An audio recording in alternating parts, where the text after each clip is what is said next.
Today on the Locked On Hawkeyes podcast, myself, Trent Condon, and LeShun Daniels talk about Charlie Jones. He comes out and says the reason that he left Iowa. We also talk about the division mates in the West.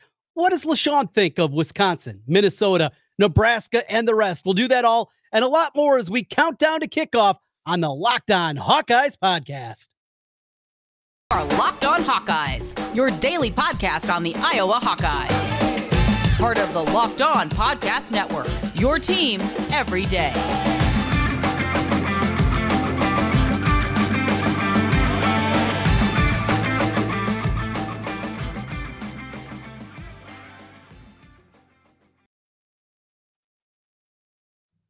And welcome back once again to the Locked On Hawkeyes podcast. Trent Condon alongside LeShun Daniels. Glad to have you aboard with us here as we talk Hawkeyes. Thanks for making Locked On Iowa your first stop each and every day as you listen to podcasts. And watch us also on YouTube. Go and subscribe right now. Get signed up with us, and we push our way closer and closer to 1,000 subscribers. And let the word know that LeShun and myself are going to be talking a lot of football here as we lead up until kickoff. Weekend in the books, and LeShun, this will be our final Monday without a chance to react to college football because it's coming this week. We got Nebraska, Northwestern, Illinois got Wyoming. Big Ten football starts this week. That sounds great. Yeah, it's exciting. Exciting. Best time of the year. So I can't wait for the weekend. Going to be a lot of fun. We'll talk about those games as we get closer to kickoff. But LeShun, before that, a couple of different directions that I wanted to go. And I wanted to start today. We've talked a ton about the offense. Obviously, it's a huge conversation piece. You being a former running back in the system, you know a ton about that. We talked about the defense, how elite it has a chance to be again this season. Some of the new faces, but a lot of returning talent there. That front seven should be stout. And, oh, by the way, they got an All-American coming back in cornerback Riley Moss, along with some of the other guys. I mean, they look really good there, but we haven't talked a ton about special teams. And special teams is so important to what Iowa does. The way that Coach Ferentz coaches this team and the way that they are built is you got to win in the margins, right? You got to win those close games. And a lot of times it is a punter pinning a guy deep. It's a kicker coming up and hitting a clutch field goal, or just making that tackle in special teams. It's so important. As you went through the program, and you were not a huge part of special teams during your career as a running back, but how big of a conversation piece is it in the locker room? How big of a piece is it on the practice field? How important special teams are? Yeah, I think everyone around the building knows how important special teams really is, especially us on the offensive side, considering, right, we haven't had the production as some other schools have, where special teams might not be such a big deal for them as it is for the Hawks, right? So we know it's a big deal, right? I mean, it's one of the first meetings that we have every single day, right? We start off with special teams going over whatever we have planned for the day, whether it's punt, kickoff unit, field goal block, et cetera, et cetera. So we understand that is a very, very important piece of the game, and we know that those guys are vital members of the team, right? We know that the punters are going to be great for us in general, right? Because they can help flip the field and get us great field position. And we know that kickers come up big, whether it's, early in the game or, as the clock expires, right? So special teams is a big piece of the culture at Iowa.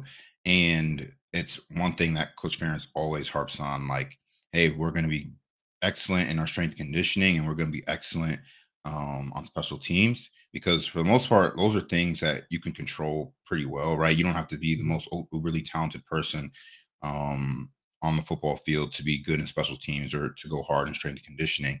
So those are areas that Coach Ferentz always harps on, and everyone knows that.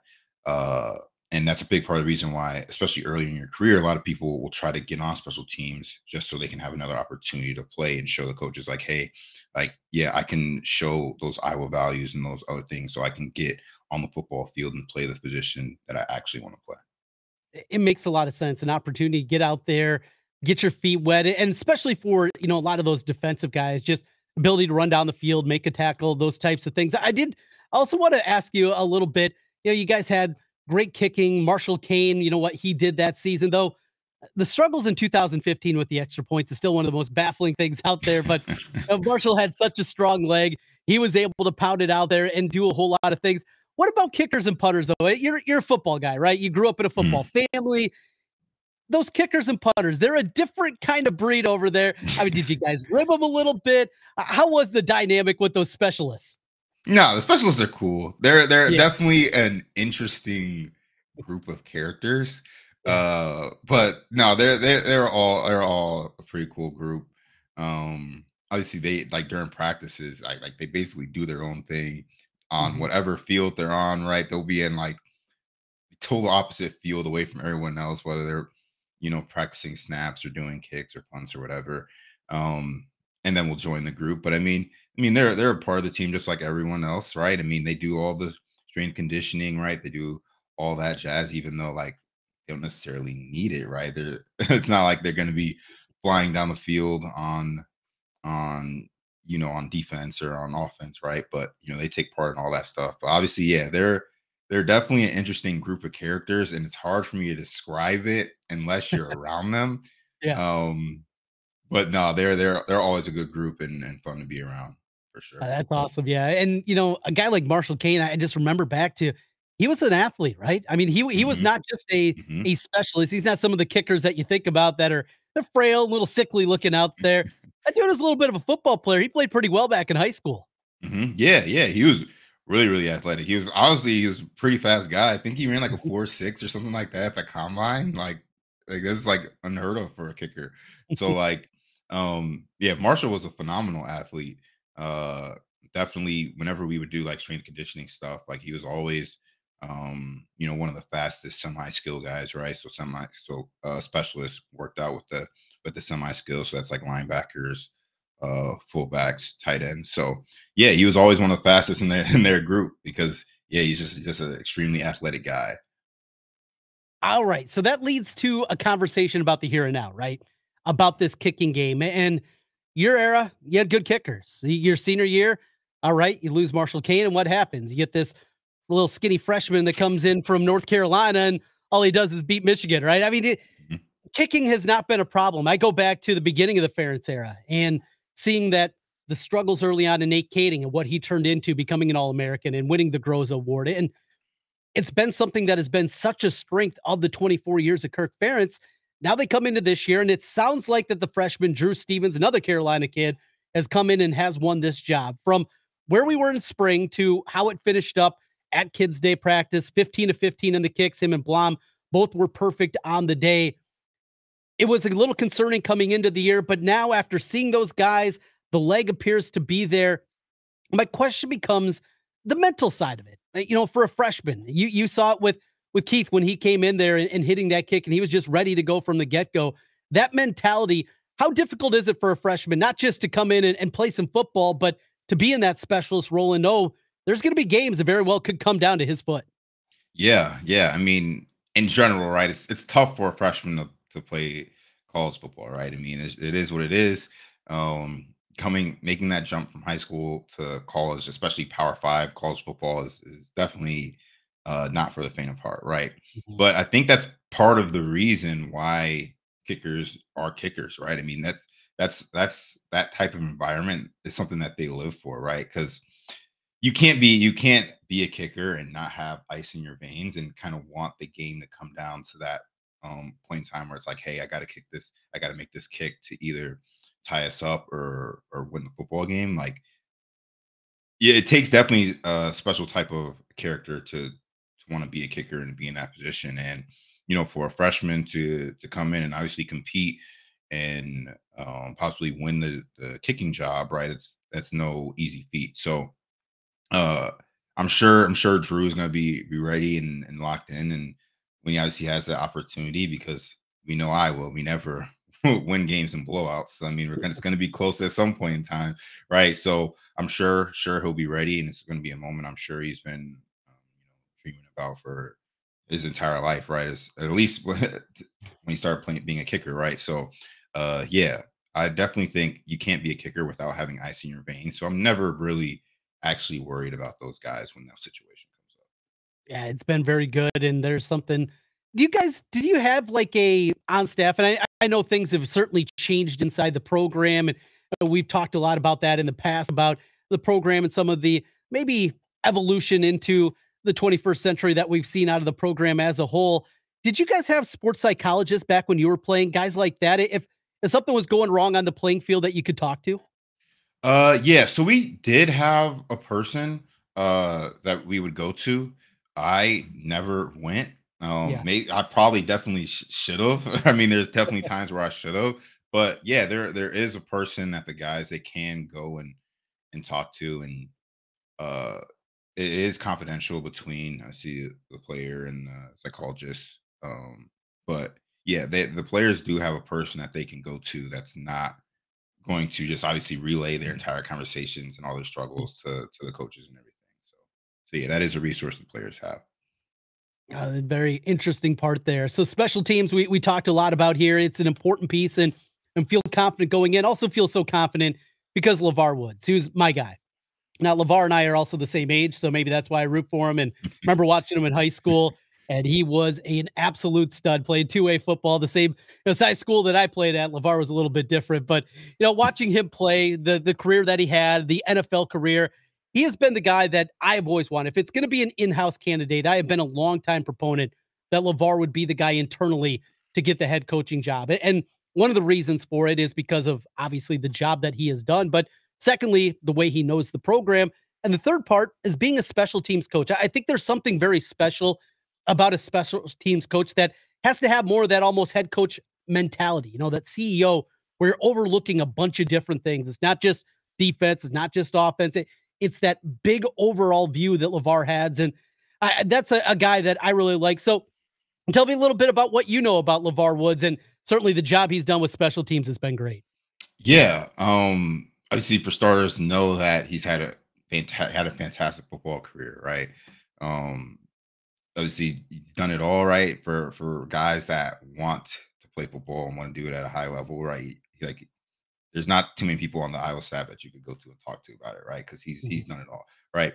So after you get that out the way, and then you just look at his coaching history, and he's done it all as far as coaching goes. I mean, he's coached on defense, he's coached on offense, now he's doing special teams, and every position group that he's coached, and now special teams group has been phenomenal, right? When he was coaching there. So LaVar is obviously a great guy who loves and has a big passion for the game of football.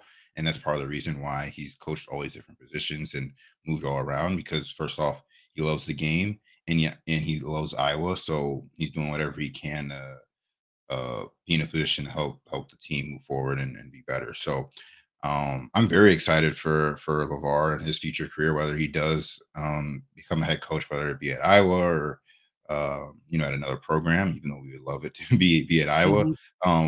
But he's just a guy who loves the game. He studies the game a bunch and has a wealth of knowledge that spreads down to the players that he's coaching. And you really see it on Saturdays, right? Every unit that he has coached has been an extremely well coached unit, where the mistakes are kept to a minimum. And it's really been a thing that has helped Iowa win a bunch of football games over the past several years. Attention to detail. He has that certainly in spades. That's LeShun Daniels. I'm Trent Condon. This is the Locked On Hawkeyes podcast. We're going to take a quick time out. When we come back, Charlie Jones, the former Hawkeye, he speaks. We'll get into that. His thoughts on why he left the University of Iowa in the football program as we continue on the Locked On Hawkeyes podcast. Well, as you know, I've talked a lot about gambling. I am excited about this opening week of college football. Illinois, a 10-point favorite against Wyoming. You got, of course, the Nebraska-Northwestern game where the Cornhuskers are more than a 10-point favorite there. Well, BetOnline is the fastest and easiest way to check in on all your betting needs, all your favorite sports. They have it all at the #1 online source for odds, lines, and games. BetOnline continues to be the top online source for all your sports wagering information, live in-game betting, scores, podcasts. They have you covered. Head to BetOnline today or use your mobile device to learn more about the action happening today. BetOnline, where the game starts. So when we get into our Friday conversations, LeShun, are you into picking some games? Are you all right? Throwing something out there a little bit. We can keep track to see who picks the Big Ten games a little bit better this season. Yeah, I'm all for it. Yeah, I'm all in. Yeah, right. And picking games. We'll find something fun to wager on here. Maybe maybe a drink of our choice for the season, something like that we can do. We'll put that up at the end of the season. So LeShun mentioned football is here. I'm getting so excited about this weekend. You got high school football starting this week. I got my first play-by-play coming up on Friday night. Excited about that. But there is one more thing in the rear view mirror that I want to talk about, and that is Charlie Jones. So he departs to Purdue, and it came as a surprise. Tyrone Tracy, when he left the program, wasn't a shock. And an Indiana guy that goes to play at Purdue, one of the finalists that he had coming out of high school, those things made sense. It was a very frustrating year a season ago, certainly for Tyrone Tracy. Charlie Jones, on the other hand, was out there playing wide receiver. He was a huge part of those special teams that we talked about earlier, and he went through spring practice. That was maybe the most shock of it looking back, is he went through practice and then said, you know what? I'm still out of here. A decision like that, and this decision where it wasn't like he wasn't going to play this year, that he wasn't going to get a chance. Just your takeaway and overview when you saw Charlie Jones decide to leave. Yeah, it's definitely a little upsetting when you lose a skill guy. When you lose any player, but especially on the skill positions, right? Because you know how important skill guys are and helping put points on the board. So it is a little upsetting and disappointing that he did decide to transfer, because honestly, he's a good receiver and a fantastic special teams return man. So to lose that type of weapon, definitely, not the easiest thing to stomach. But I mean, hey, that's why you build up a program. That's why you recruit. That's why you do all those different things. Because hey, if you do lose a guy like that, right, it just opens up opportunity for someone else to come in and step up and make those plays where he's going to be absent. But to say that he won't be missed will definitely be a lie. But I'm sure there's going to be someone that's going to obviously jump at the opportunity and take it by the horns for sure. And it's so funny because, well, they got him as a transfer, right? He began his career at Buffalo, so you can't be upset about a kid that then leaves via transfer. And ultimately, he wants a shot at the league. Now, I don't see any way that it's going to be as a wide receiver. It's going to be a returner. We talked about special teams and they're important and how good he was. I still think that Iowa would have been the best chance for him. But as it pertains to the offense, playing with Aiden McConnell, who is a great quarterback, one thing I do wonder about, and my buddy Jace, who also does the podcast here with me during the middle of the week, he mentioned this to me a couple of weeks ago. After Charlie Jones goes through the whole process, goes through spring football, he sees there's no change at quarterback. It's going to be the same guys. It's going to be the guys that he played with. The new had some struggles, and maybe there weren't the wrinkles that he was talked about. They anticipated something like that. Maybe it does make sense that he said, great, I'm going to come back to this crap again for another year, and decided to depart. It's hard to kill him after what we saw a season ago. It really is. Yeah. I mean, as a receiver, I can't blame him. I literally can't blame him. I mean, we've seen the Purdue offense over the past several years, right? They've been a team that passes the ball all over the place. I mean, we saw it at Kinnick last year, right? And they obviously have a really, I think, really an underrated quarterback over there in Aiden O'Connell. Obviously, it helps when you're throwing to David Bell, but in general, I think he's a really fantastic football player and underrated quarterback. So when you see that, and obviously, like, you're watching tape like throughout the week, and you're probably like, whenever you're watching another Big Ten West team, you're seeing them going against Purdue, you're watching them, they're running these concepts and doing different things. You're like, probably sitting there as a receiver, like, that like, I could be doing that, right? And I could do that better. I could do it better than that guy, right? And if I really want this opportunity to show off my skills and make it as a receiver in the NFL, right? I can understand the reasoning for sure. But as you mentioned, I think it's obviously his future in the NFL, right? Should it happen, is definitely going to be on the return side of things. But putting out really good receivers tape is not going to be a bad thing either. So I can't blame the kid for wanting to go to another offense that's going to possibly distribute the football a little bit more and have more opportunities as a receiver. He probably still is going to be behind, certainly Keegan, if he's healthy. He was going to be behind Arlen Bruce and maybe behind Nico Reganey. I mean, still at best, he's still the fourth receiver where he goes to Purdue, and he might be the number 2 or number 3. So I'm sure that's also kind of a piece of it. But just an interesting one. And there's going to be a little bit of juice, I think, for that Iowa-Purdue game. Now, they were your guys' protected rival when the divisions first shifted over, and that was the protected rival for Iowa, even though it's not really a rivalry. It feels a little more like a rivalry. In fact, when we come back, LeShun, we're going to talk about the rivalries. We're going to talk about the other 6 programs as it's currently constructed in the Big Ten West. Just some initial thoughts. We're going to talk about what we see when LeShun first hears Minnesota, Nebraska, Wisconsin. We're going to do that. I'll also give more of my fan perspective. We'll do that when we continue here. The Locked On Hawkeyes podcast continues here in a moment. And thank you again for making Locked On Hawkeyes your first listen each and every day. The Ultimate College Football Preview is currently here. It's a 7-episode preview with college experts, local team experts, and Odyssey college football insiders. It's everything you need to be ready for the college football season all in one spot.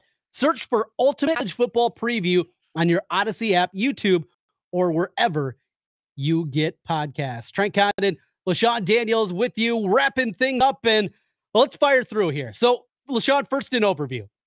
Grew up in Iowa, a little bit different than you. Been a Hawkeye fan my whole life. It has all been about Iowa. But I grew up in north central Iowa. So I grew up kind of up by Mason City area. Osage is a little town I grew up in. And huge Hawkeye town. Huge Hawkeye contingency. This is also a time when that's all we had in the 80s. We had Hawkeye sports, and that was it. There was nothing else. Didn't have ESPN. You weren't able to watch games all the time. It was that excitement about waiting for the Hawkeyes that weekend.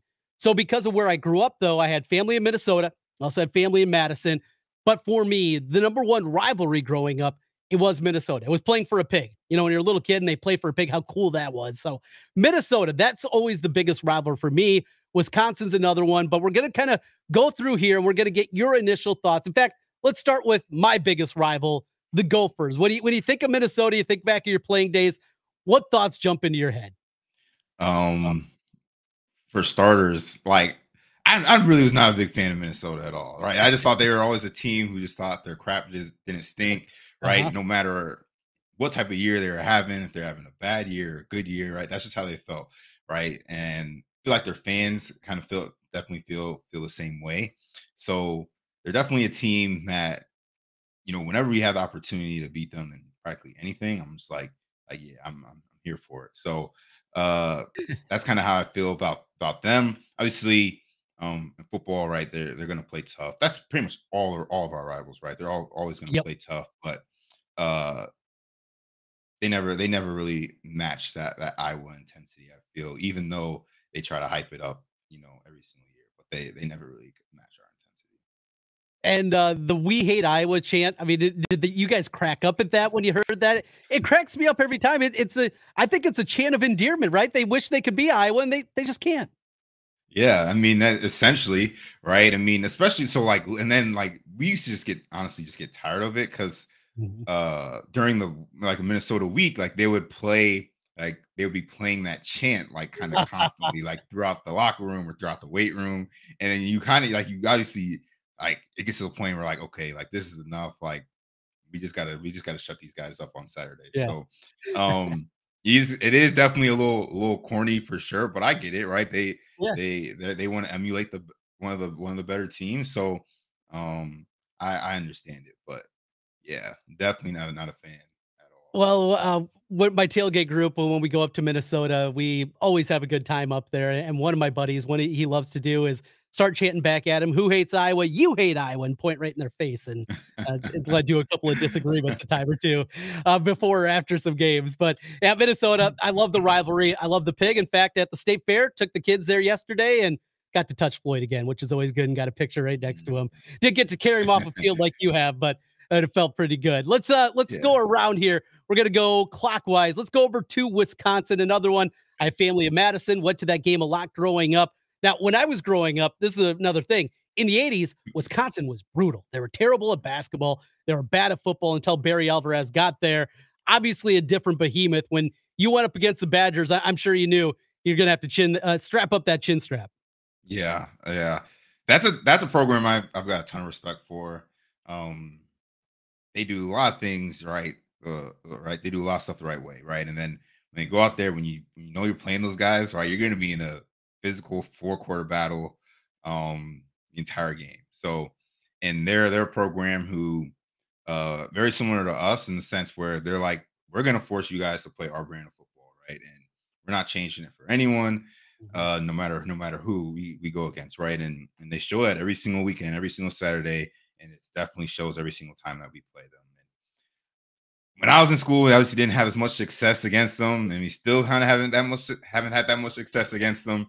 So every year, like, I'm always just like this got to be the year. It's got to be the year, even though, like, right, we respect those guys a bunch. Like, I hate losing to Wisconsin, right? Because a lot of times, like, losing to them, like, is what prevents us from winning the West, right? And really taking that next jump as a program and really getting to where we want to go. Let's go to another one that's been a thorn in the side and a different feeling, because Wisconsin, they're like Iowa. They're very similar. They're built the same way. Maybe just over the last decade or so, they've done a tick better. Northwestern, those guys. I've been to that dump of a stadium.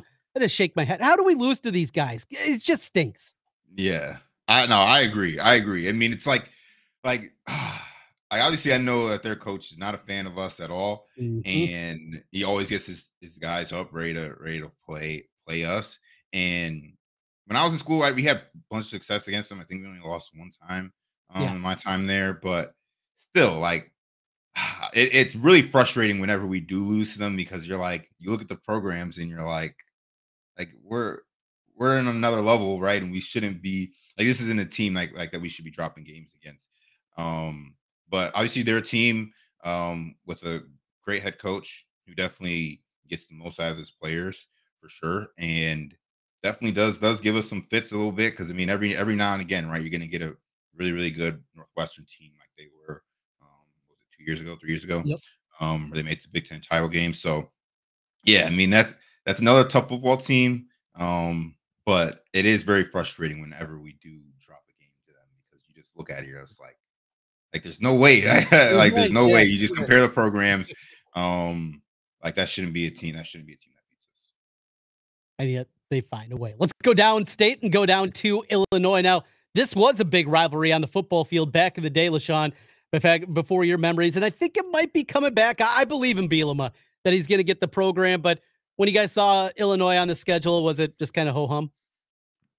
Yeah, for the most part. Yeah, I mean, like, we saw Illinois on the schedule and we were like, okay, this is a game that we should win. I mean, especially the program that they had when I was in school, right? The program was nowhere near as where it was even, 5 years prior to when I was in school. So when we looked at them on the schedule, we're like, okay, obviously it's another Big Ten West team. They're kind of a rivalry, but like right now at their program level, like, this is a team that we should be beating. But with Bielema there, obviously we know his brand of football. We saw it when he was at Wisconsin. We saw it when he was at Arkansas. So bringing it back to Illinois, so we know what they're going to get. They're going to be a tough-nosed football team that's going to try to run the football practically every single play.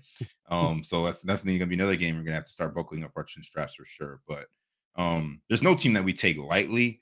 But Illinois was definitely, at least when I was in school, was a team that's like, okay, like, we should dominate this team.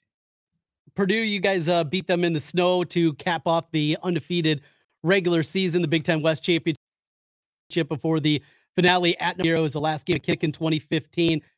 Purdue, they've had Iowa's number here. Lee, how about when you played? Was Illinois kind of Illinois and Purdue kind of in the same realm?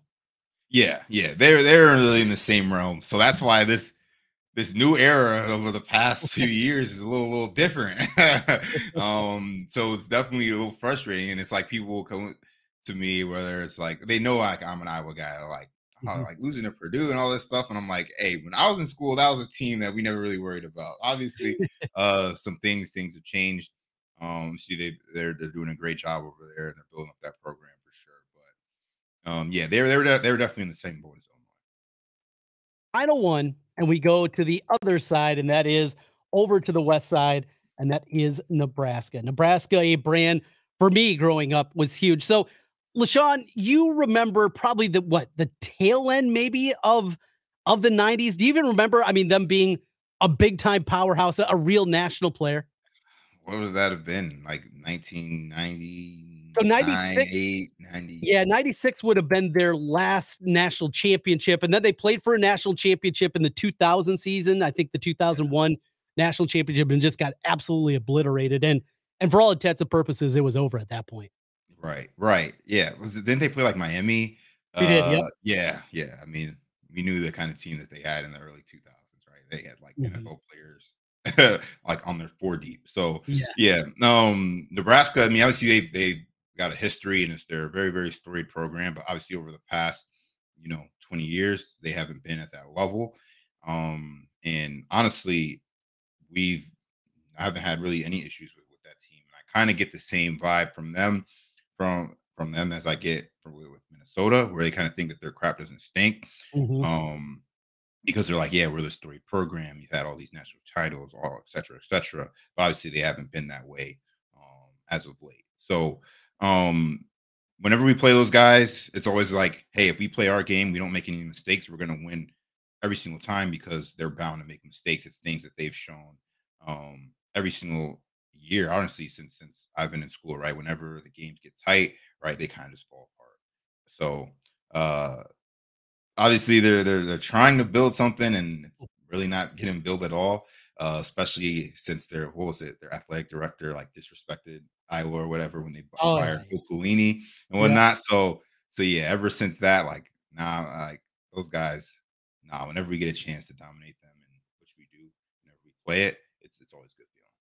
So LeShun, we're talking about these teams and their rivals in kind of different aspects. Also, Iowa State, you throw in the mix with the non-conference rivalry game there. Penn State's a huge rivalry, we know, for Kirk. Michigan, when he played a team like that, how important a game like that certainly was, him being more of an old school guy. I mean, could you feel, though, a little extra juice in a week? Yeah, you respect every opponent, but could you tell when Coach Ferentz, when he had a little something extra that week? And, we kind of talk about Purdue, and maybe there's some bad blood boiling right now. I've heard recently, there's been some things that have been said by that moron Phil Fleck up in Minnesota that maybe rubbed Kirk wrong a little bit a couple years back, and he used all the timeouts at the end of the game. Could you guys feel those weeks when he had a little extra pep in his step?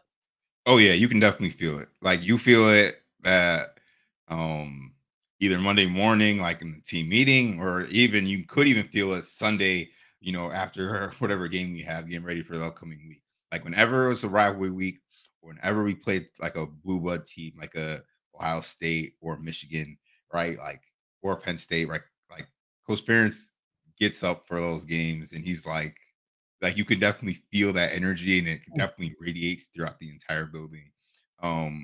Whenever you have those games. So yeah, you can definitely feel that energy, and it's something that gets us players juiced up and gets us ready to rock and roll for Saturday.